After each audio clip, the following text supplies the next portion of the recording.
নমস্কার, রাধে রাধে। চলুন আজকে আমরা একটু সেই ভগবান গীতার সম্বন্ধে একটু আলোচনা করি। রাধে রাধে। দেখুন, একবার সেই মহান আত্মা বুদ্ধ, বুদ্ধ, ওনার কাছে এক শিষ্য গিয়েছেন, গিয়ে ওনাকে প্রশ্ন করেন যে প্রভু, এই পৃথিবীর মধ্যে সবচেয়ে থেকে শক্তিশালী কি? সব থেকে শক্তিশালী কি? তখন উনি বললেন,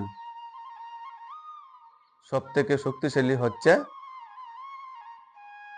আশীর্বাদ। কি? আশীর্বাদ। তাহলে কিভাবে আমরা সেই আশীর্বাদ নেব তা একটু আলোচনা করি। দেখুন, আগের যে যুগ ছিল না, সেই যুগের মধ্যে দেখতেন শান্তি শান্তি থাকতো। কারণ কেন? সকালবেলা ঘুম থেকে উঠে যে আমাদের ছেলেরা এবং মেয়েরা প্রথম কাকে প্রণাম করত? সেই মাতাকে। তারপর কাকে প্রণাম করত? সে পিতাকে। তারপর কাকে প্রণাম করত? বড় ভাইকে, যদি আমাদের পরিবারের মধ্যে থাকে সে বড় ভাইকে। তারপর কাকে প্রণাম করত? সেই সদ্গুরুকে। প্রত্যেকদিন প্রণাম করতে ভাই। তাহলে সে মাকে প্রণাম করে কি আশীর্বাদ নিত? মাকে প্রণাম যদি আমরা করি, মাতাকে যদি আমরা রোজ প্রণাম করি, তাহলে সে দুনিয়া আমাদেরকে দয়ার দৃষ্টিতে দেখবে। কি দৃষ্টিতে দেখবে? দয়ার দৃষ্টিতে দেখবে। দেখুন, আমাদের শাস্ত্রের মধ্যে বলেছে যে মাতা পিতা আমাদের সবচেয়ে বড় শ্রেষ্ঠ মিত্র, এবং আমাদের শাস্ত্রের মধ্যে সেটাও বলেছে যে মাতা পিতা আমাদের সবচেয়ে বড় শত্রু।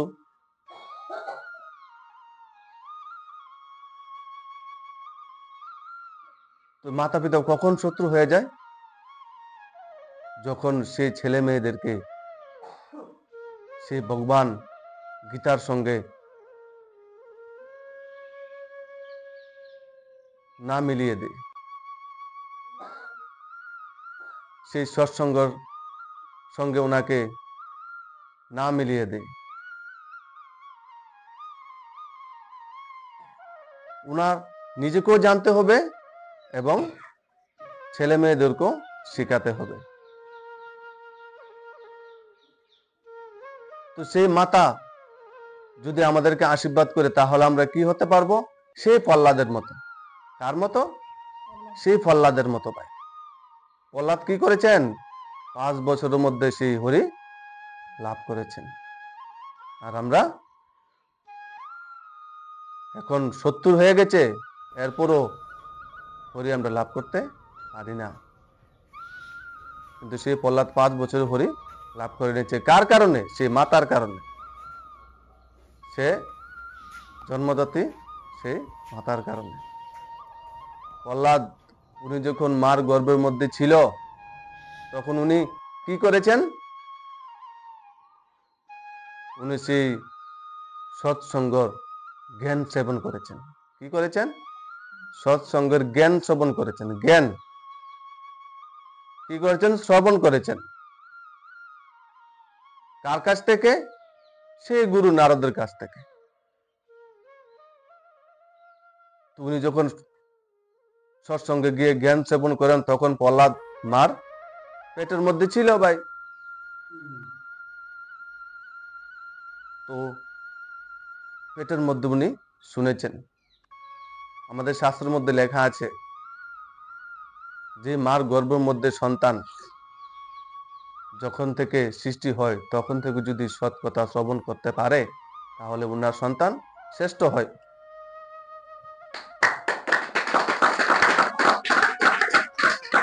তো সেই মাতা কইতে কি করেছে, রোজ গিয়ে সেই সৎসঙ্গ কথা, সেই হরির কথা শ্রবণ ভাই করেছে, এবং 1 মাস না 2 মাস না, একদম পুরো 10 মাস শ্রবণ করেছে। আর আমাদের সমাজের মধ্যে কি বলে যে তোমার এখন 5 মাস হয়ে গেছে,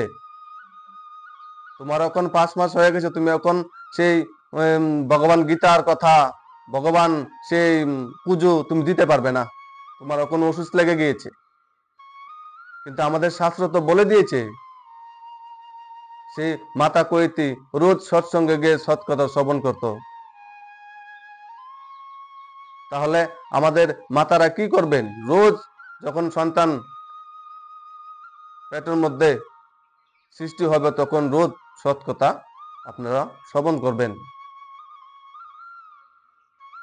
কি বলেছে আমাদের শাস্ত্রের মধ্যে, যখন আমাদের মার গর্ভের মধ্যে সন্তান আসে তখন কি করতে হয়, প্রত্যেক ব্যক্তিকে তোমাকে দয়ার দৃষ্টিতে দেখতে হবে। কি করতে হবে, একটা মাতাকে প্রত্যেক ব্যক্তিকে দয়ার দৃষ্টিতে দেখতে হবে,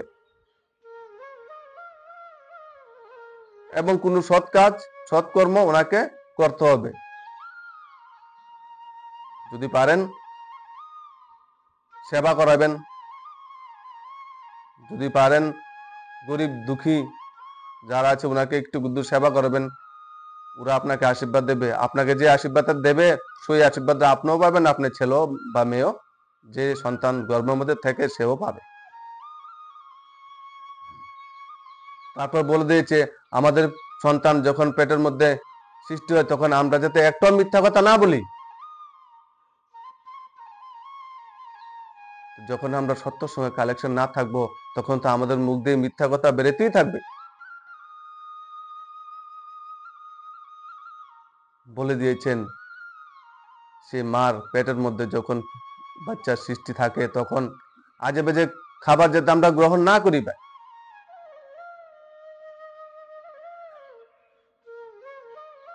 দুপুরবেলা হাট ভোজন, দুপুরবেলা পেট ভরে খাবেন, এবং সকালবেলা কোন রাত্রেবেলা কোন পেট খালি রাখবেন না, খাবেন ফল জাতীয় জিনিস যদি খান তাহলে আপনার জন্য বালা, আপনার বাচ্চার জন্য বালা, আমাদের শাস্ত্রে লেখা আছে। সে একটা মাথায় পারবে সে প্রহ্লাদের মতো আত্মার জন্ম দিতে, প্রহ্লাদের মতন সন্তান জন্ম দিতে। কোথায় গিয়ে, সৎসঙ্গে গিয়ে। সৎসঙ্গ কথার অর্থ কি, সৎসঙ্গের কথার অর্থ হয়েছে আপনার মনকে আত্মার সঙ্গে মিলিয়ে দেবে। কি করবে, আপনার মনকে আত্মার সঙ্গে মিলিয়ে দেবে। এইভাবে হই হাল্লা করে নয়, মনকে আত্মার সঙ্গে মিলিয়ে দিতে গেলে কি হই হাল্লা করে হবে না, একদম সাইলেন্সে থাকতে হবে ভাই। জানেন হই হাল্লার কারণে কি হয়, মার গর্ভের মধ্যে যে সন্তান থাকে সেই সন্তান ডিস্টার্ব হয়, কি হয়, ক্ষতি হয়। এবং 1 থেকে 3 মাস শিশু যারা জন্ম হয়ে গেছেন, 1 থেকে 3 মাসের শিশু, তারা 13 থেকে 17 ঘন্টা রোজ তাদের ঘুমাতে হয়। কি করতে হয়, ঘুমাতে হয়। যদি তারা 13 থেকে 17 ঘন্টা পর্যন্ত তারা ঘুম পুরা না হয় তো তারা স্বাভাবিকভাবে সুস্থভাবে তারা তৈরি হয় না, তারা বিভিন্ন ধরনের রোগে তারাকে আক্রান্ত করে নেয়। কিসের কারণে, সেই হই হাল্লার কারণে। এবং আমাদের দেশের যে সম্পদ, যে নেক্সট জেনারেশন, তারা একটু শান্তিতে পড়াশোনা ওরা করতে পারে না। ওরা যদি পড়াশোনা যদি ঠিক মতো শান্তিতে না করতে পারে তাহলে দেশ রাজ্য কি হবে, আমাদের নষ্ট হয়ে যাবে না, সমাজ নষ্ট হয়ে যাবে না। তাহলে যদি আমরা সেই প্রহ্লাদের মতন সম্পদ হতে চাই তাহলে কি করতে হবে, আমাদের সেই সৎসঙ্গের জ্ঞান শ্রবণ করতে হবে ভাই। তো মাতার আশীর্বাদ থেকে আমাদের কি হবে, সেই শ্রেষ্ঠচারী আমরা হতে পারবো। কি হতে পারবো? সেই শ্রেষ্ঠচারী।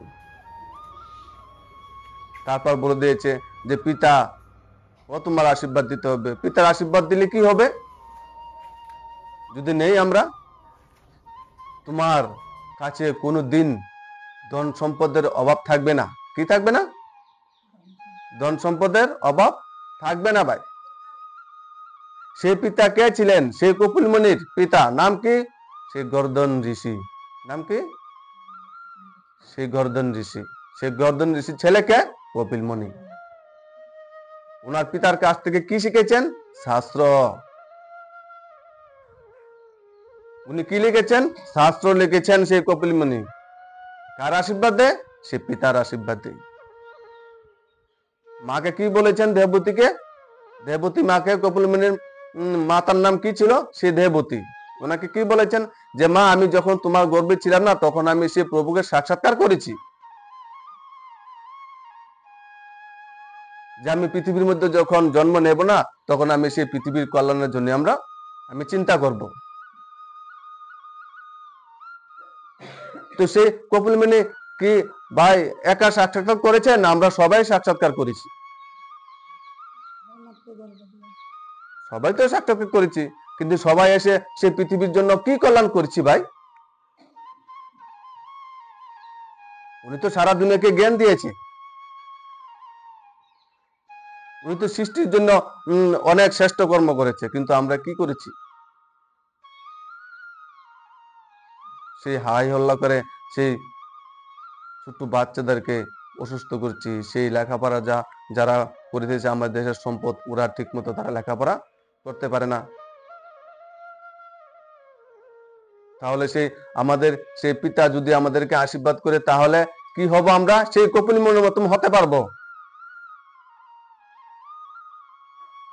তারপর যদি আমরা সেই বড় ভাইয়ের আশীর্বাদ নেই, তাহলে যত বড় বড় যুদ্ধ, যত বড় বড় সমস্যা, যত বড় বড় দুঃখ আসুক না কেন, একদম নিমিষে শেষ হয়ে যাবে। কি হয়ে যাবে? নিমিষে শেষ হয়ে যাবে ভাই। কিন্তু আমরা তো সেই রামরাজ্য তো বলি, রামরাজ্য, কিন্তু রামরাজ্যের রাম রাম রাম রাজ্যের মধ্যে কি ছিল? সেই বায়ে বায়ে কি ছিল? একদম আত্মার মিল ছিল। কি ছিল? আত্মার মিল ছিল, মনের মিল ছিল। এখন সেই গরমের দেশে বায়ে বায়ের কোনো মিল নেই। তাহলে কোথায় এসেছে রামরাজ্য?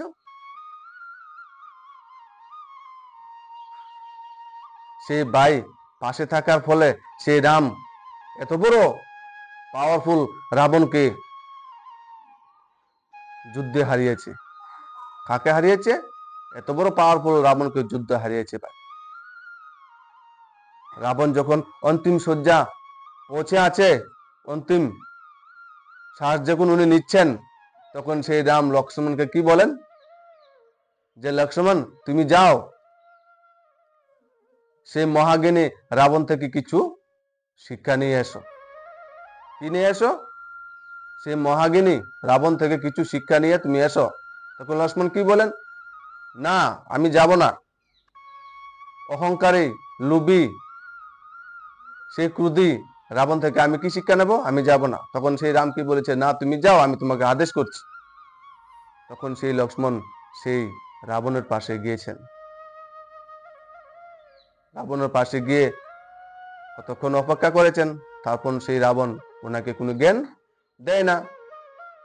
তারপর সেই লক্ষ্মণ কি করেছে? সেই রাম ভাইয়ের কাছে গিয়ে ভাইয়ের সেই রাম জিজ্ঞাসা করছে, মা, তুমি দেশে পড়েছো, তোমাকে সেই মহাজ্ঞানী রাবণ কিছু বলেনি? না, উনি কিছু বলেনি। কেন বলেনি? তুমি কোথায় দাঁড়িয়েছিলে? বলেন, উনার সেই মাথার কাছে আমি দাঁড়িয়েছিলাম। তখন সেই সময় লক্ষ্মণকে কি বলেছে? যে তুমি মাথার কাছে কেন গিয়েছো? যার থেকে তুমি জ্ঞান নেবে, যে তোমাকে জ্ঞান দিবে, তার মাথার কাছে যাবে না, তার চরণের কাছে যাবে। সে তার চরণের কাছে না গিয়ে তার মাথার কাছে কেন গিয়েছো? তখন সেই রাম পুনরায় ফিরে সেই রাবণের চরণের কাছে প্রণাম জানিয়েছে যে হে লঙ্কেশ, আমাকে আপনি একটু জ্ঞান দেন। কি বলেছে? একটু কুদ্দুর জ্ঞান দেন। তখন সেই রাবণ কি বলেছে রামকে? হ্যাঁ, আমি এবার তোমাকে একটু কুদ্দুর জ্ঞান দেব, কারণ আমি তোমার কথা শুনে খুব সন্তুষ্ট হয়েছি যে তুমি তোমার ভাই লক্ষ্মণকে একটি শিক্ষা দিয়েছো। কি দিয়েছো? একটি শিক্ষা দিয়েছো যে গুরুর কাছ থেকে জ্ঞান নিতে গেলে কি করতে হয়। সেই শিক্ষা তুমি লক্ষ্মণকে নয়, সারা জগৎকে দিয়েছো। সেই কারণে আমি তোমার সেই বাণী শুনে খুব খুশি হয়েছি। এখন তোমাকে আমি জ্ঞান দেব ভাই। তখন কি বলেছে রামকে? জানো লক্ষ্মণ, জানো রাম, আমি আজকে কেন হেরেছি? আমি তোমার থেকে অনেক বেশি জ্ঞানী ছিলাম। তোমার থেকে আমি বহুত অনেক পাওয়ারফুল। তোমার কাছে একটা শুধু মেহেল, রাজমহল, আমার পুরা সোনার লঙ্কা, পুরা লঙ্কা সোনার, কিন্তু এরপর আমি তোমার কাছে হেরে গেলাম। জানো কে রে? কারণ কারণ তোমার সঙ্গে তোমার সেই ভাই ছিল, আর আমার সঙ্গে আমার সেই ভাই ছিল না।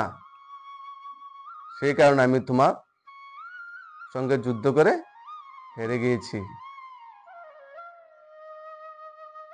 তো দেখেন, যদি ভাইয়ের পাশে যদি ভাই থাকে, তাহলে আমরা বড় বড় যুদ্ধ জিতে যাবে, বড় বড় সমস্যা আমাদের সমাধান হয়ে যাবে, বড় বড় দুঃখ আমাদের একদম নিমিষে ভাই শেষ হয়ে যাবে। তারপর কি বলেছে? গুরুর আশীর্বাদ।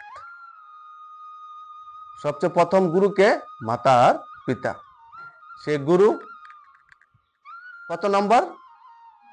তৃতীয় ব্যক্তি, 3 নাম্বার, ঠিক না? গুরু। তাহলে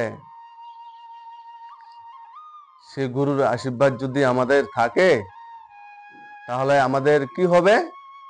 বিবেক জাগ্রত হবে। কি হবে?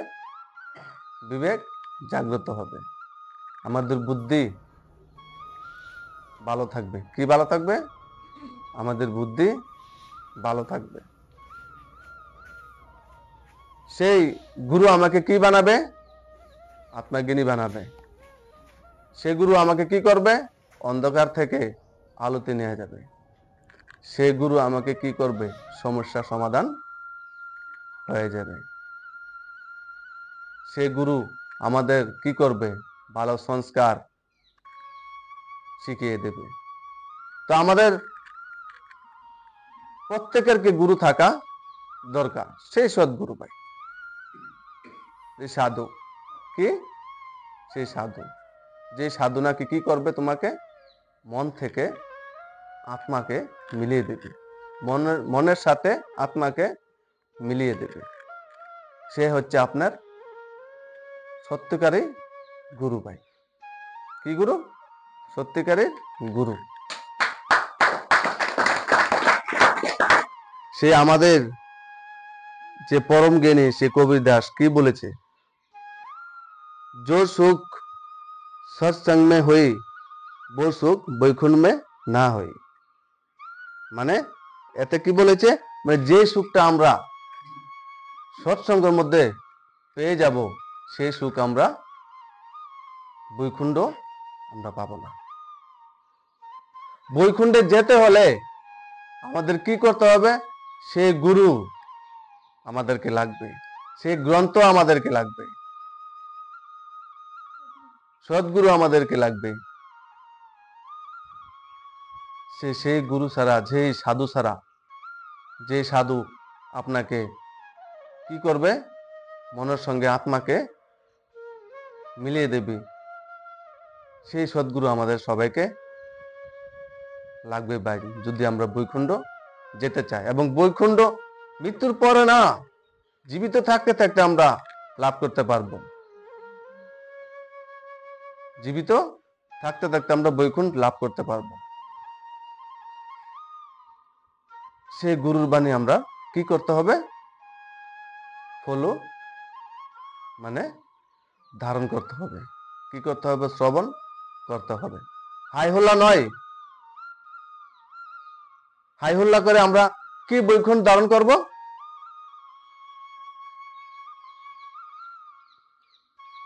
সে গুরু একবার কি করেছে? উপরে সেই স্বর্গে দেবী দেবতারা কিছু আলোচনা করছে। কি আলোচনা করছে? দেবী দেবতারা তারা আলোচনা করছে। সেই ইন্দ্রদেব, সেই গুরু বৈশিষ্ট্য, সেই বিশ্বমিত্র গুরু, তারা কি আলোচনা করছে? যে পৃথিবীর মধ্যে এখন কেউ সৎ ব্যক্তি নেই। কি নেই? কোন সৎ ব্যক্তি পৃথিবীর বুকে নেই ভাই, আমাদের জানা মতে। সেই দেবী দেবতারা আলোচনা করছে। তখন সেই গুরু বৈশিষ্ট্য কি বলল?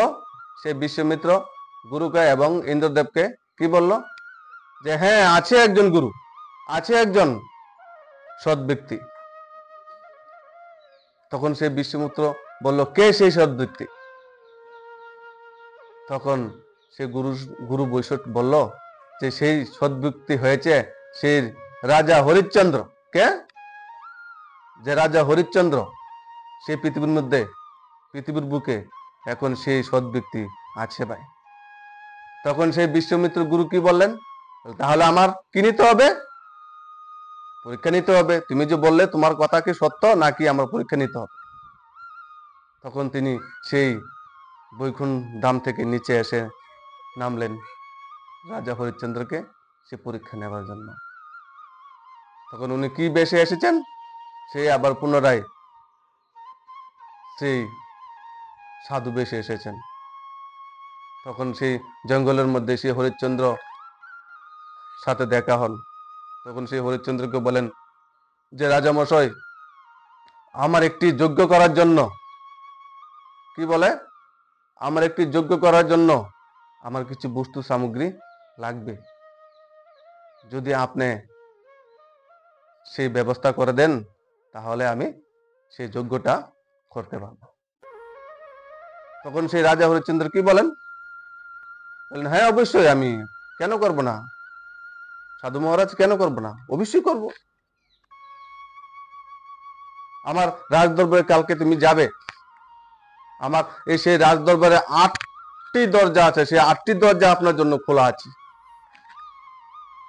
সেই রাজদরবারে 8টি দরজা আপনার জন্য আমার খোলা, আপনি যাবেন। আমি আপনাকে সেই যা দরকার আপনাকে আমি দেব, আমি আপনাকে কথা দিলাম। তো সেই বিশ্বমিত্র উনি কি করলেন? পরের দিন রাজদরবারে গেলেন। তারপর সেই রাজা হরিশ্চন্দ্র ওনাকে দেখে চিনে ফেললেন।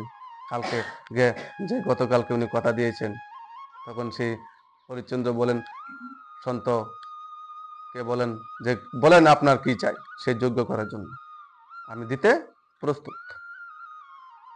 তখন সেই বিশ্বমিত্র কি বললেন? যে আপনি দিতে পারবেন না রাজামশাই, আমি যা চাইবো যজ্ঞের জন্য আমরা দিতে পারবেন না। তখন সেই হরিশ্চন্দ্র কি বলেন? যে তুমি একবার চেয়ে তো দেখো, পারবো কি না পারবো সেটা তো আমি বুঝবো। তখন উনি কি বললেন? যে আমার যে যজ্ঞ করার জন্য তোমার পুরা সাম্রাজ্য আমার চাই। তোমার সেই সাম্রাজ্যের মধ্যে যত ধন সম্পদ আছে, তোমার এই সাম্রাজ্যের মধ্যে যত তোমার সেনাপতি প্রজা আছে, সব আমাকে দিতে হবে তোমার সেই যজ্ঞ পুরা করার জন্য। তখন সেই রাজমহলের মধ্যে যারা বড় বড় সেনাপতি মন্ত্রী ওরা যারা যারা আছেন, তারা তখন কি বলেছেন? মনে মনে বলতে শুরু করলেন যে এটা কি দেওয়া সম্ভব? উনি যা চেয়েছেন। তখন সেই রাজা হরিশ্চন্দ্র কি বলেন? যে ঠিক আছে গুরু, আমি দিতে প্রস্তুত, আমি আমার কথা রাখতে প্রস্তুত। তখন উনি পুরা রাজমহল দিয়ে দিলেন। তখন সেই বিশ্বামিত্র মুনি রাজা হরিশ্চন্দ্রকে কি বলেন, যে এখন তুমি তো দান দিয়েছো, জানো কোনো সন্তকে দান দিলে তার সঙ্গে দক্ষিণাও দিতে হয়। কি দিতে হয়? দক্ষিণাও দিতে হয়। এখন আমার দানের সঙ্গে 1000 স্বর্ণ মুদ্রা লাগবে। কি লাগবে? দানের সঙ্গে 1000 স্বর্ণ মুদ্রা লাগবে ভাই। তখন রাজা হরিশ্চন্দ্র কি বলল, সেনাপতি, গে সেনাপতি, তুমি যাও গিয়ে সেই রাজ মেহেলের ভিতর থেকে 1000 স্বর্ণ মুদ্রা সেই সন্ত জিকে দিয়ে আসো। তখন সেই সন্ত কি বলল, এই সেনাপতি তুমি যাবে না, এখন তোমার রাজা আমাকে সবকিছু দান দিয়ে ফেলেছে, এখন তোমরা আমার কথা শুনতে হবে, তোমার রাজা হরিশ্চন্দ্রের কথা শুনলে চলবে না। তখন সেই রাজা হরিশ্চন্দ্র কি বলেন, কথা তো আপনি ঠিকই বলেছেন, ঠিক আছে আমি আপনাকে সেই 1000 স্বর্ণ মুদ্রা ভাই দিব। তখন ওনার কাছে তো রাজপাট সব চলে গিয়েছে। তখন যখন যার কাছে পদ প্রতিষ্ঠাতার ধন থাকে, তখন তার পাশে সবাই থাকে। আর যখন পদ প্রতিষ্ঠাতার ধন কারো কাছে না থাকে, তখন তার পাশে কেউই থাকে না। তখন সেই হরিশ্চন্দ্র পাশে আর কেউ ছিল না। ও পুরা সারা দিন পুরা রাজ্যের মধ্যে ঘুরতে থাকেন সে 1000 স্বর্ণ মুদ্রা দেওয়ার জন্য, কিন্তু কেউ ওনাকে সে 1000 স্বর্ণ মুদ্রা দেয় না। তারপর উনি ঘোষণা করলেন যে উনি বিক্রি হবেন, যে ওনাকে কিনবেন উনি ওনার কি করবেন, গোলামি করবেন। সেই রাজা হরিশ্চন্দ্র ভাই। তখন শ্মশানের একজন ডুম চন্ডাল, উনার শ্মশানে একজন কাজ করার জন্য লোক চায়, লোক উনি খুঁজছেন ভাই। তখন সেই দরবারের মধ্যে উনি গিয়ে তারপর সেই রাজা হরিশ্চন্দ্রকে 1000 স্বর্ণ মুদ্রা দিয়ে কিনে ফেলল। তখন উনি বিক্রি হয়ে গেছে কোথায়? শ্মশানের মধ্যে। তারপর উনি 1000 স্বর্ণ মুদ্রা সেই বিশ্বামিত্রকে দক্ষিণে হিসেবে দিয়ে আসেন, এবং ওনার স্ত্রী তারা এবং ওনার ছেলে যে রোহিত, সে তারা আর রোহিত সেই রাজ্য ত্যাগ করতে হয়। তখন সেই তারা আর রোহিত, তার অবস্থা খুব খারাপ হয়ে গেছে ভাই। সেই তারা যে নাকি রাজস্বী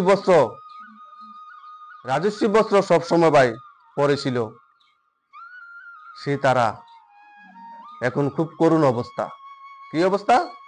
এখন খুব করুণ অবস্থা, গরিব অবস্থার মধ্যে দিয়ে উনি দিন কাটাচ্ছেন। এবং রাজা হরিশ্চন্দ্র কোথায় গিয়েছিলেন? সেই শ্মশানে। তখন উনি সেই শ্মশানের মধ্যে কি করতেন?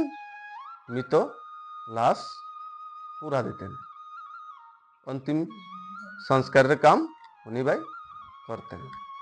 তখন সেই খারাপ অবস্থার মধ্যে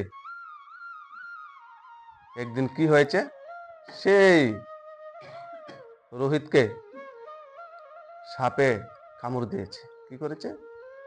বিষাক্ত সাপে ওনাকে কামড় দিয়েছে। তখন সেই রোহিত কি করে? শরীর ত্যাগ করে মৃত্যু হয়ে গেছে। তারপর সেই মা তারা সেই রোহিতকে নিয়ে কোথায় গিয়েছে? সেই শ্মশানে। শ্মশানে কাঁদতে কাঁদতে গিয়েছে। উনার মাথার মধ্যে কাপড় দিয়ে ডেকে রেখেছে, কাউকে চেহারা দেখান না। তখন সেই হরিশ্চন্দ্র উনাকে জিজ্ঞাসা করেন, আপনি কেন কাঁদছেন? যে আমার আপনি তখন বলেন উনি যে আমার ছেলেকে সাপে কামড় দিয়ে মেরে ফেলেছেন। তখন বলে, আপনার ছেলের নাম কি? তখন বলে, রোহিত। তারপর সে মাথা থেকে কাপড় উঠিয়ে দেখে কি উনার স্ত্রী তারা। তখন শ্মশান ঘাটে সেই তারা আর সেই রাজা হরিশ্চন্দ্র কাঁদতে থাকেন, একজনের দিকে একজন থাকে। কাঁদার পর তখন সেই রাজা হরিশ্চন্দ্র সেই তারা মাকে কি বলল, যে অন্তিম সংস্কারের কাজ তো করতে হবে, এখন তুমি অন্তিম সংস্কার ওনাকে তোমার ছেলেকে করার জন্য আমার এবার অন্তিম সংস্কারের জন্য সে টাকা ছাড়া আমি করব না, মুদ্রা ছাড়া আমি ব্যয় করব না। তখন সেই তারা মা কি করেন, ওনার পরনে যে বস্ত্র ছিলেন, একটা সুতি শাড়ি ছিলেন, সেই শাড়িটা মাঝখান দিয়ে ছিঁড়ে আধা শাড়ি উনি পরেছেন এবং আধা শাড়ি সেই মুদ্রা হিসাবে ওই সেই হরিশ্চন্দ্রকে দিয়েছেন। তখন উনি হরিশ্চন্দ্র অন্তিম সংস্কারের জন্য যখন তৈরি হচ্ছিলেন, তখন সেই উপর থেকে বিশ্বমিত্র নেমে এসে হরিশ্চন্দ্রকে প্রণাম জানালেন। প্রণাম জানিয়ে বললেন যে হরিশ্চন্দ্র, আমি ভাই হেরে গেলাম তোমার কাছে, তুমি একদম তোমার যে বংশের মান তুমি রেখেছ, তোমার যে বংশের মান তুমি রেখেছ, তুমি একদম সত্য সত্য, তোমার মধ্যে কোনো মিলাবট কোনো মিক্স তোমার মধ্যে নাই। আমি তোমাকে শুধু পরীক্ষা নিয়েছি মাত্র, নিয়ে তোমার রাজপাট ধন সম্পত্তি সব আমি তোমাকে ফিরিয়ে দিয়েছি। তখন সেই রাজা হরিশ্চন্দ্র কি বলেন সেই গুরুকে, যে গুরু, আপনি শুধু আমার পরীক্ষা তো নেন না, আমাকে আপনি অমর বানিয়ে দিয়েছেন। কি বানিয়ে দিয়েছেন? অমর বানিয়ে দিয়েছেন। যদি আমি আজকে অমর না হতাম, যদি আমি আজকে এই কর্ম না করতাম, তাহলে আমাকে কতজন আমাকে চিনলে ভাই, কতজন আমাকে। তখন হরিশ্চন্দ্র ভাই গুরুর জন্য কি হয়ে গেল? অমর হয়ে গেল। তো গুরু কি বলেন, যে গুরু, আপনার কারণে আমি আজকে অমর হয়ে গেছি। রাজা হরিশ্চন্দ্রকে কতজনে ভাই, কতজনে চিনল হইলে, কিন্তু এখন আপনার কারণে সারা বিশ্ব আমাকে কি বলবে, যে সত্য রাজা হরিশ্চন্দ্র। এখন সেই রাজা হরিশ্চন্দ্রের কথা আমাদের মুখে মুখে বলিনি, সবাই তো বলি ভাই। সেই সৎসঙ্গে গিয়ে সেই রাজা হরিশ্চন্দ্রের কথা বলি না? সেই রাজা হরিশ্চন্দ্র কার জন্য অমর হয়ে গেছে? সেই গুরুর জন্য। তাই সে আমরা সবাই কি করতে হবে, গুরু আমাদেরকে অমর বানিয়ে দেবে, গুরু আমাদেরকে সঠিক রাস্তা দেখিয়ে দেবে।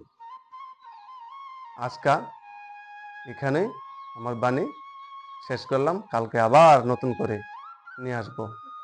রাধে রাধে।